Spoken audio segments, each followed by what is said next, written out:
And this is a bar that's like not on Google Maps. There's no cameras in here. And we're sitting there, and then all of a sudden you just hear like these loud noises, like these bikes coming. Were you when you started this relationship at the beginning, when you first start getting in there? As you already said, there's no like turn off time where you're Matt or whatever. But when you're at home, did you read any books or any material that could help you do your job with them more? Yeah, so it's funny you ask me this because I've gotten this question several times recently, and people always assume, man, you would just want to turn off from it. But it wasn't like that for me. Like, I would read books about it. I would still like stay connected to the topic. I was always thinking about it. There wasn't a lot of, let's just go think about rainbows and butterflies for a while moments. So you're accomplishing some of these things, money laundering or weapon stealing. When you say you'd have access to weapon stealing, is that because the gang would be purchasing weapons from groups that you would also want to get some weapons from? Or am I... Close. It's usually, so if you think of like several hops of, like tiers of how people in your circles, they would usually know somebody that either knew somebody or that person knew somebody that was close to what I was looking for. But it would usually take a couple hops. But it's hard to, remake that introduction level. Like, that's the key. That first guy that everybody's known for 20 years telling the first contact that I'm legit, that's the domino that starts everything. Instead of me just coming to the end and saying like, hey, you don't know who I am. Would you like to give me some classified technology, please? But you would have to get away from, like, I'm going to pick a random country. Let's say you're in Belgium with these guys, and you're like, ooh, I can get through them to this other guy who sells these weapons. You'd have to get away from them in a different capacity and not be, biker mad anymore. Right. So I wouldn't travel with them. I would just use them as a vouch. Oh. Yeah. Like, you can call Dave back there. You can ask him about me. Or, Dave, hey, I'm going to be traveling. I need to know somebody in this city. Can you give me somebody that knows their way around the city? And they would never ask you why you're traveling? You don't ask a lot of questions. Like the biker world. Guys? Well, I mean, so that's one of the beautiful things about it is you don't sit around talking about crimes with each other in that world either, right? And they know that phones can be listened to, right? So they're not going to say like, yeah, what kind of shady shit are you going to be doing once I make this introduction? You don't talk about stuff like that. So that's a deterrent for them asking. Did you ever get picked up or arrested or anything like that during this time? I was arrested once, yeah. What happened? So the charge was aggravated assault. I didn't do it. No, I did it. I definitely did it. That was on the list of can-dos. Yeah. So I got rolled up in a group that had been involved in a violent encounter and charged with aggravated assault. Am I allowed to ask like the nature of that violent encounter? Are you like fighting another biker gang in a bar or? Yeah, so that happened once. Well, that happened a lot of times, but one time that was really interesting that was very eye-opening for me about the humanity of these people was I'm sitting in a bar with 4 guys from the club that I'm in, and the bar is structured such that the front parking lot, you can have cars, but to get to the back, it's a very narrow thing, so you can only ride a motorcycle around back. And this is a bar that's like not on Google Maps, there's no cameras in here. And we're sitting there, and then all of a sudden you just hear like these loud noises, like these bikes coming, and it's getting like, it'll vibrate if you have enough like bikes coming by a place. And we're sitting on the back porch, and all of a sudden we see the other club like boom, boom, boom, boom, like coming into the back. There was probably 40 people.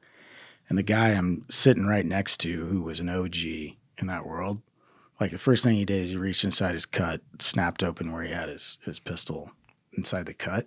And then everybody didn't say anything. They just looked at each other and were like, yeah, here we go. Are you armed too? Yeah. Okay. What like some of these guys, if they're dentists, lawyers, and stuff like that, like What motivates them to be a part of something like this? Yeah, I think a lot of people are drawn to the brotherhood, the camaraderie of it. For one, a lot of people want the status. They want to get treated like a rock star. They want people to fear them or respect them or want them. And sometimes it's drugs. It's a good life to be in if you want free drugs all the time, right? So a lot of different motivations. And it was really key for me to identify those motivations in the people I was around the whole time. Play to them. Right. How did it come about, like, leaving the gang?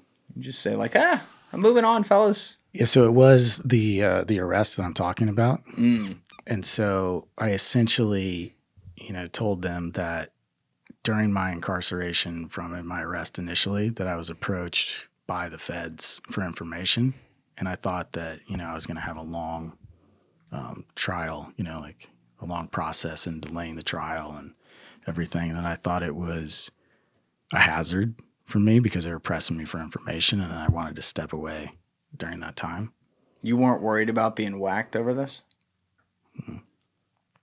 No, not at the time. I mean, it's not like it used to be. Like, if you don't want to be there, you don't have to be there. It's not like a keeping you for life or else. Right. It's a little different than the mob.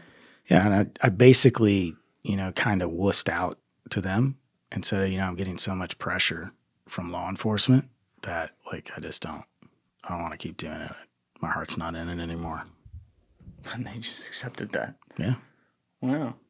So you were actually they took everything back, right? Like anything that had the logo on it and stuff like that, and told me to keep my mouth shut about them. It's like turning your badge in. Yeah, kind of. Wow. So you were actually incarcerated, like you were in jail. Just in jail, yeah. I didn't go to prison or anything like that. Yeah. CIA took care of it. No, so they let me out on bail. And they're like, let's just go through the regular lawyer process here, like to not yank this. And so it was a year and a half that I was like pending on. I was out, right, like doing whatever. But we let it go, and they ended up dropping it. But did your corporate job find out about this? Nope. How did you keep that from them? I just didn't bring it up. I got a hard stop at 3. Got to meet with my lawyer. Don't ask any questions. Yeah. Okay, so you're still getting access to some places around the world and things like that. Yeah, it was just a little speed bump. I got right back to it after that. And if anything, it like added to the credibility for me. Did you have any contact with your mentor during this time? Like, is he involved with you in any way? Not at this point, no.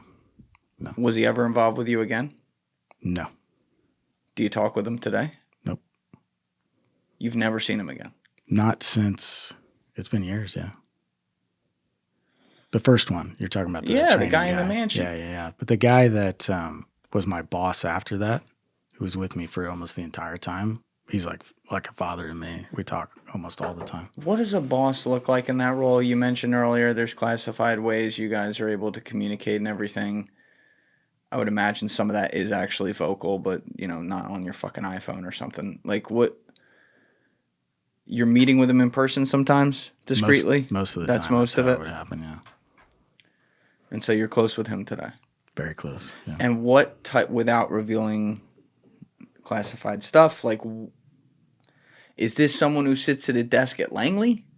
Or is this another off-books kind of guy? I would say it's a hybrid. Like, he sat at a different location, but it's a government, place. It's not as well known to be affiliated, but yeah. Do you guys have safe houses? Yeah. I would imagine all across America that you have access to it any time. Yeah, I had one when I was doing this. How off the beaten path was it? If I was going straight from where I was at, it was probably like 40 minutes outside of where I was working, straight there. And you knew every possible way to get there to try to evade detection?